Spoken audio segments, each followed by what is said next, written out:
स्वागत कहती हूँ अपने यूट्यूब चैनल पर। मैं आप सभी लोग के सामने एक देवी माँ का गीत सुनाने जा रही हूँ। आप लोग सुनिएगा और कमेंट बॉक्स में बताइएगा हमारा गीत कैसा लगा।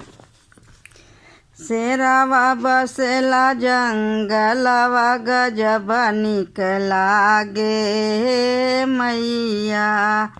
शेरावा बसेला जंगलवा गजब निक लागे मैया। गजब निक लागे मैया, गजब निक लागे हे मैया। शेरावा बसेला जंगलवा गजब निक लागे मैया। शेरावा बसेला जंगलवा गजब निक लागे मैया। मैया दुआरे एक निबिया का पेड़वा, मैया दुआरे एक निबिया का पेड़वा। जुरु जुरु बहेले बयरिया गजब निक लागे हे मैया। जुरु जुरु बहेला बयरिया गजब निक लागे हे मैया। शेरावा बसेला जंगलवा गजब निक लागे हे मैया। शेरावा बसेला जंगलवा गजब निक लागे हे मैया।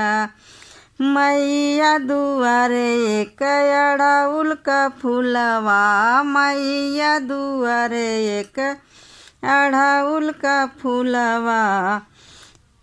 गम गम गम के दुआरिया गजब निक लागे मैया। गम गम गम के दुआरिया गजब निक लागे मैया। शेरावा बसेला जंगलवा गजब निक लागे मैया।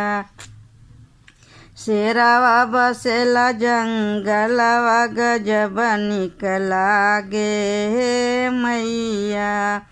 मैया दुआरे एक दवाना दिया न जलत है, मैया दुआरे एक दिया न जलत है। लह लह लह के दुआरिया गजब निक लागे हे मैया। लह लह लह के दुआरिया गजब निक लागे हे मैया। शेरावा बसेला जंगलवा गजब निक लागे हे मैया। शेरावा बसेला जंगलवा गजब निक लागे हे मैया।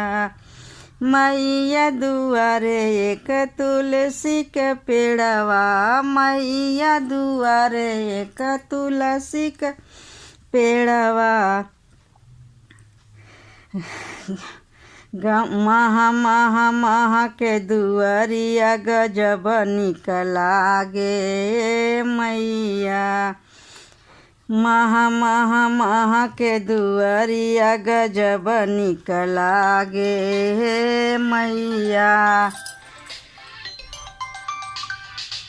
शेरावा बसेला जंग